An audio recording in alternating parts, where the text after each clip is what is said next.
Nos Estados Unidos, o Partido Democrata conquista uma das duas vagas em disputa pelo Senado na Geórgia. O regime democrata está na frente da outra disputa, que deve levar o presidente eleito Joe Biden a ter o controle do Congresso. Então, sobre essa disputa do Senado, fala a Jovem Pan, professor de Relações Internacionais da Faculdade de Belo Horizonte, Vladimir Feijó. Bom dia, professor. Bom dia, Lívia. Muito bom estar aqui. Seja muito bem-vindo. Bom, professor, nós vimos há pouco que com 98% das urnas apuradas, as projeções apontam a vitória do democrata Raphael Warnock para uma das cadeiras do Senado no estado da Geórgia.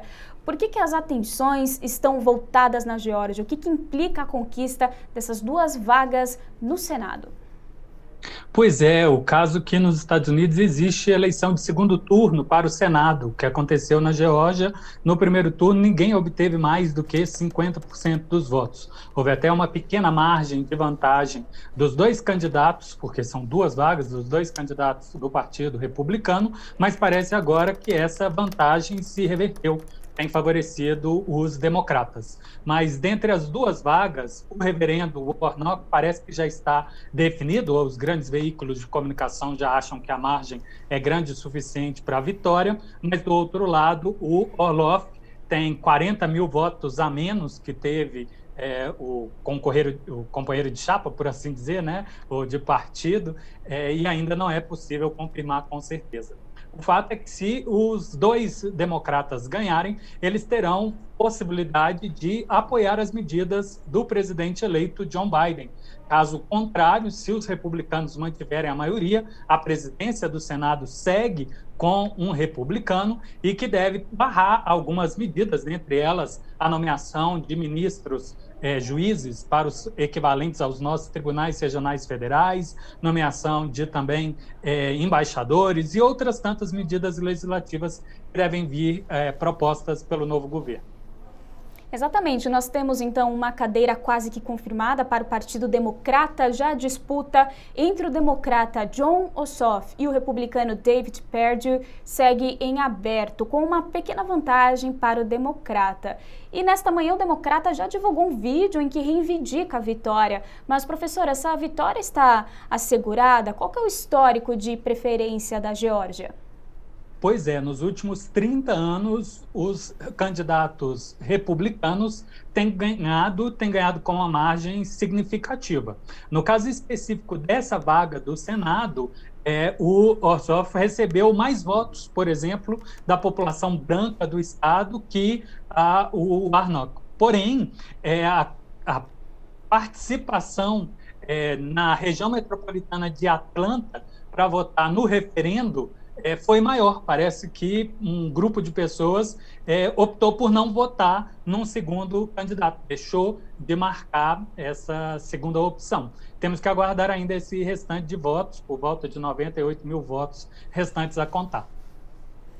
Isso mesmo, professor. E agora o último passo para reafirmar a vitória do democrata Joe Biden nas eleições presidenciais de novembro acontece hoje no Congresso americano.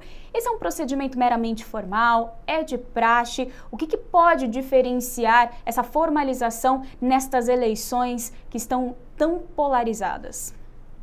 O regime americano é bastante consolidado em torno de instituições. Instituições vivem, entre outras coisas, de regimentos, regulamentos e protocolos. Duas vezes na história, no passado, a última vez aconteceu em 2005, houve contestação dentro do Congresso americano que encerra o seu mandato daquilo que foi decidido no colégio eleitoral. A legislação permite que qualquer deputado ou senador conteste o voto dado pelos representantes no colégio eleitoral do respectivo estado. Mas isso só segue adiante para debate se tanto deputado e senador, pelo menos um deputado e um senador daquele estado, concordar com esse tipo de contestação. E aí são apresentadas provas, contestações do resultado eleitoral. Isso nunca prosperou, no máximo que houve foi debates e com todo o histórico passado, o que o colégio eleitoral decidiu foi confirmado pelo Congresso americano. Professor, e repercutiu muito também uma ameaça velada de Donald Trump ao seu vice, Mike Pence, que além de vice, também é presidente do Senado. Essa é mais uma estratégia de Trump em não aceitar a derrota. Mike Pence tem poder de fazer alguma coisa hoje ou não? Formalmente, ele não tem nenhum papel, exceto protocolar, de ler, de repetir o que foi dado no colégio eleitoral. O serviço administrativo do Congresso americano chama o nome do estado e ele simplesmente lê. Foram para aquele estado tantos votos para tal partido ou para aquele outro partido. Porém, ele, como presidente do Senado, ele tem a capacidade de conduzir os debates e a possibilidade de levantar as provas, mas não de mudar o resultado das eleições. Eu chamo a atenção que provavelmente isso é mais uma retórica eleitoral. Parte do Senado e da Câmara dos Deputados americanos terá nova eleição daqui a 2 anos. Boa parte dos que foram eleitos pela primeira vez ou reeleitos vão poder concorrer nessa outra eleição. O Trump talvez possa ser futuro candidato daqui a 4 anos, mas ele mesmo já está com viagem agendada para o dia da posse do próximo presidente, o que pode indicar aí que ele não tem lá tanta convicção assim de chance de reverter o resultado.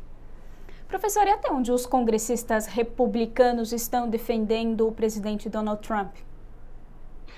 O apoio a ele é um pouco menor do que aqueles que ficam em silêncio. Os que criticam são muito poucos. As críticas, na maior parte, giram em torno da estabilidade, preocupam com a posição dos Estados Unidos no cenário internacional e a manutenção de um regime que, dentre outras formas, elegeu eles e históricos representantes republicanos no passado. O partido, em especial, construiu a sua base em torno disso, exatamente da lisura do processo no combate a esquemas corruptos e de grandes elites, e o Trump fazendo esse tipo de argumentação, levantando suspeita do sistema, macula um pouco a imagem do partido.